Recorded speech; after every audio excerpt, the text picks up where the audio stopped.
Assalamualaikum warahmatullahi wabarakatuh. Bismillahirrahmanirrahim.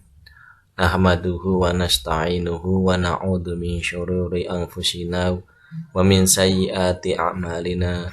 May yahdihillahu fala mudhillalah wa may yudlilhu fala hadiyalah. Allahumma shalli wa sallim ala sayyidina Muhammad wa ala ali sayyidina Muhammad. Salatan wa salaman ta'imaini amma ba'd. Puja dan puji syukur kita haturkan kehadirat Allah Subhanahu wa taala, yang mana pada kesempatan kali ini kita masih diberikan beribu-ribu kenikmatan, diberikan taufik, hidayah dan inayah dari Allah Subhanahu wa taala, termasuk nikmat sehat wal afiat, sehingga kita mampu meneruskan materi pembelajaran pada kesempatan hari ini. Sholawat dan salam tak lupa kita haturkan kehadirat Nabi kita, Nabi Agung Muhammad sallallahu alaihi wasallam. Qaulina Allahumma sholli ala sayyidina Muhammad wa ala ali sayyidina Muhammad.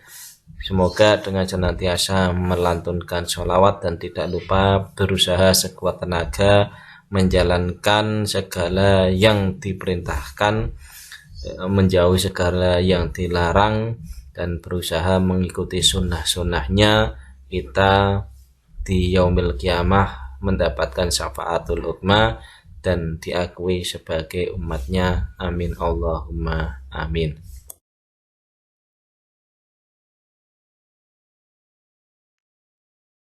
Pada pertemuan kali ini kita akan membahas yaitu tentang menelaah iman kepada Rasul, yang mana pada bab ini kita adalah pertemuan terakhir untuk bab Rasul-Rasul itu kekasih Allah Subhanahu wa ta'ala.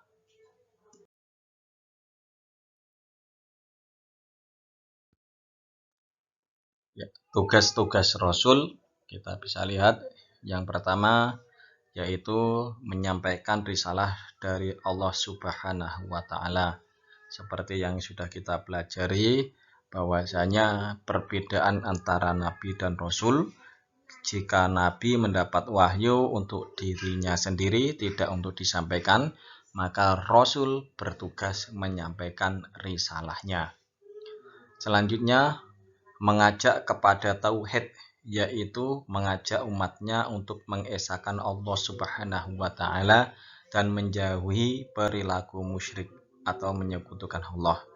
Seperti yang sudah sering kita pelajari, bahwasanya ada beberapa syariat dari setiap generasi Rasul yang berbeda.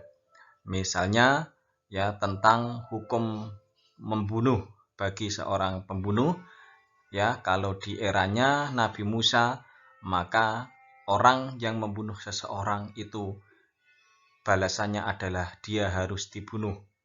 Namun berbeda dengan eranya Nabi Isa, ya hal demikian tidak diberlakukan. Dan berbeda lagi ketika zamannya Nabi Muhammad SAW, maka orang yang membunuh harus melalui beberapa kriteria yang bisa kita bahas di lain bab. Namun demikian, Nabi Musa, Nabi Isa, bahkan Nabi Muhammad, kesemuanya mendapatkan risalah, mendapatkan perintah yang satu, menyampaikan perintah yang satu, yaitu mengajarkan tentang ketauhidan, mengesahkan Allah Subhanahu wa ta'ala.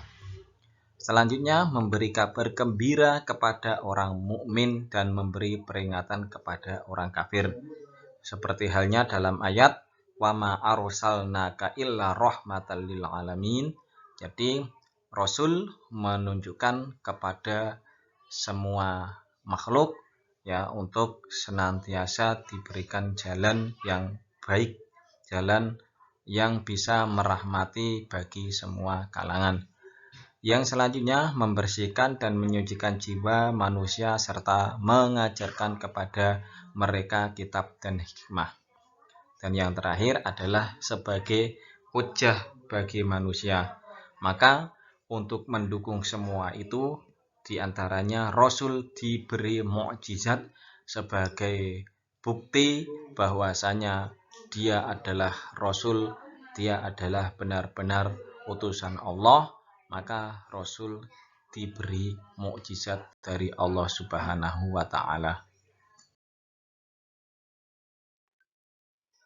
Hikmah beriman kepada Rasul yaitu diantaranya makin sempurna imannya, ya, terdorong untuk menjadikan contoh dalam hidupnya sebagaimana Rasul-Rasul ulul azmi yang mempunyai ketabahan yang luar biasa. Maka kita sebagai manusia ya patut mencontoh beliau, sebisa mungkin kita untuk bersikap sabar dalam hal apapun, khususnya dalam menempuh jalan ketaatan kepada Allah Subhanahu wa Ta'ala. Ya, terdorong untuk melakukan perilaku sosial yang baik, karena kalau kita mempelajari Rasul menyampaikan risalah, otomatis hubungan kita juga dengan masyarakat lain yaitu melakukan perilaku sosial. Maka kita ketika bergaul dengan sesama manusia, bergaullah dengan perilaku yang baik, memiliki teladan dalam hidupnya. Ya, dari kisah-kisah Rasul ya kita mampu mencontoh banyak hal, baik itu dalam sedekah, beribadah lainnya, dan hal-hal yang berhubungan dengan sosial. Mencintai para Rasul dengan cara mengikuti dan mengamalkan ajarannya, dan kemudian mengetahui hakikat dirinya bahwa ia diciptakan Allah Subhanahu wa Ta'ala untuk mengabdi kepadanya. Seperti halnya firman Allah, wa ma khalaqtul jinna wal insa illa liya'budun. Menerapkan perilaku mulia tentang beriman kepada Rasul, yaitu menjunjung tinggi risalah ajaran Allah Subhanahu wa Ta'ala yang disampaikan Rasulnya, melaksanakan seruannya untuk beribadah hanya kepada Allah Subhanahu wa Ta'ala, giat dan rajin bekerja mencari rezeki yang halal sesuai dengan keahliannya. Orang-orang yang beriman kepada Rasul tidak akan menjadi orang yang malas bekerja, duduk berpangku tangan, tidak mau berusaha sehingga hidupnya menjadi beban orang lain. Mereka menyadari bahwa memenuhi kebutuhan diri sendiri jauh lebih terhormat daripada karena belas kasihan dan pertolongan orang lain. Selalu mengingat, memahami, dan berperilaku sesuai dengan tuntunan Rasulullah, melakukan usaha-usaha agar kualitas hidupnya meningkat ke derajat yang lebih tinggi, dan terus berdakwah agar ajaran yang dibawa Rasul tidak sirna. Demikian pembahasan materi pada pertemuan kali ini. Sekiranya kurang lebihnya, kalaupun ada khilaf dari saya pribadi, mohon maaf sebesar-besarnya. Wal afwu minkum wallahu a'lam bishawab. Walhamdulillahi rabbil alamin. Wassalamualaikum warahmatullahi wabarakatuh.